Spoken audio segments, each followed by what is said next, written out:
ఛా ఇది మళ్ళీ గెలిచేసిందే. అవునా? Hey I'm the winner. Audio మొత్తం విన్నారా? విన్నాం. ఇలాంటి బెట్టింగ్స్ ఎవరైనా వేస్తారా? నీకు అసలు భయమే లేదా? ఇదేంటో తెలుసా, మా బామ్మ ఎన్నో పూజలు పునస్కారాలు చేశాక ఇచ్చిన లాకెట్. ఇదుండగా నాకేం భయం? అందుకని పందెం కోసం ఇంత రిస్క్ చేస్తావా? అమ్మ రిస్క్ చేస్తేనే మనం పుట్టాం. దాని ముందు ఇదెంత? లైఫ్ అంటే లైట్ గా ముందుకెళ్ళిపోవాలి అంతే. ఇది తొందరగా తీ.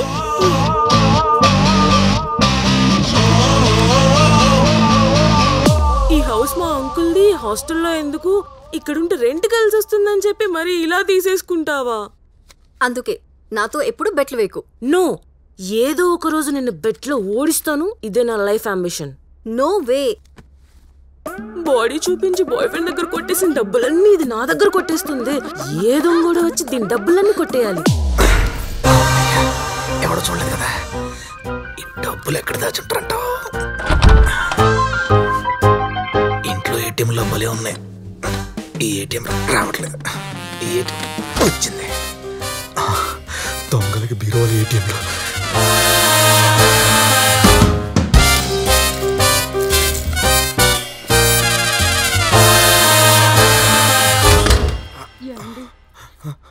ఆరోగ్యం బాలేదని ఉద్యోగం మానేశారు. కట్నం డబ్బు ఇవ్వలేదని అల్లుడు అమ్మాయిని వదిలేస్తానంటున్నాడు. అబ్బాయికి కాలేజ్ ఫీజు కట్టాలి. అత్తయ్య గారికి కంటి ఆపరేషన్ చేయించాలి. మామయ్య గారికి హార్ట్ ఆపరేషన్ చేయించాలి. ఇల్లు చూస్తే కోర్టు గొడవల్లో ఉంది. ఉన్న డబ్బులు అప్పులకు కూడా సరిపోవు. ఈ బ్రతుకు మనం బ్రతుకొద్దండి. ఈ బ్రతుకు మనం బ్రతుకొద్దు. పిల్లలకి ఇంత విషయం ఇచ్చి మనం కూడా ఇంత విషయం తాగి చచ్చిపోదామండి. ఇంటిల్లి పాది చచ్చిపోదామండి. వీళ్ళ బాధలకు బండరాలు కరిగిపోయేలా ఉన్నాయి. నాకుంటే కరగదా? కరగాలి, లేకపోతే బతుకు అర్థం ఉండదు. ఇచ్చేద్దాం.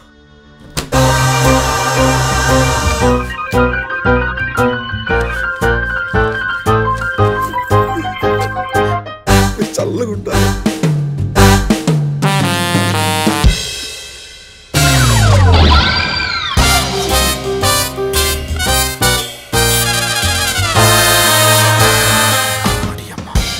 ఈ సెంటిమెంట్ అంతా సీరియల్లోదా?